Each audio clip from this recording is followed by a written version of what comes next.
Hi, and welcome to Harmor, ImageLine's additive subtractive synthesizer, audio resynthesizer, and image synthesizer. Today we'll look at what we mean by additive subtractive synthesis. First, I'll draw your attention to the spectral display window.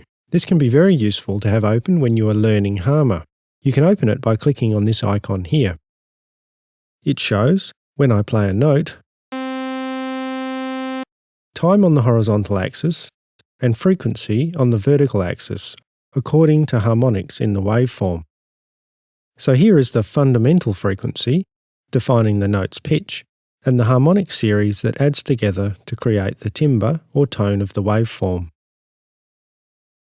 To demonstrate, I'll add an oscilloscope from Wave Candy. Here's a saw wave. Saw because it looks like the teeth of a saw. And here's a square wave. And you can morph between the two. Notice the series of partials for each waveform is different, and here's a key point. Any waveform can be made by adding sine waves, or partials, at varying frequencies, volumes and phases. This is the basis of additive synthesis, and it's how Harmor generates sound, additively. To prove that, I'll subtractively filter my square wave to show the sine wave partial components that make it up. First, we'll expose the fundamental using a low-pass filter. And here's the sine wave that relates to the fundamental pitch.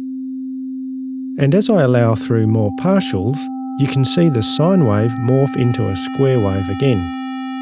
As we're applying subtractive synthesis techniques to our additive partials, that's why we say Harmor is an additive subtractive synthesizer.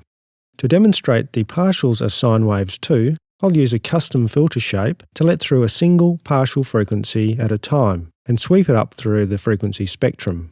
Okay, so here's the fundamental. And now the next partial.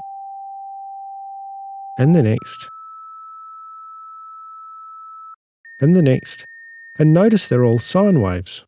These are additive components summing to create a square wave. While I have the custom filter open, notice that it's simply filtering partials according to the shape I set, a rectangle. I can sweep it,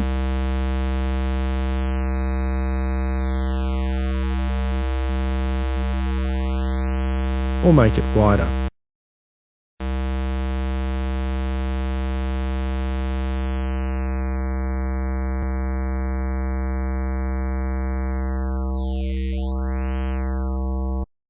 Okay, back to where we were. Saw versus square, all created from a different set of partials.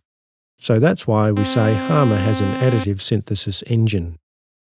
One final point, what you're seeing on the spectral display isn't an analysis of sine waves as audio. It's the data sent to the synthesis engine before it's synthesized. That is, these are instructions to play sine waves. So when we filter these partials, what we're doing is not sending them to the engine to be generated. There is no audio involved in Harmor's synthesis until we reach the effects units.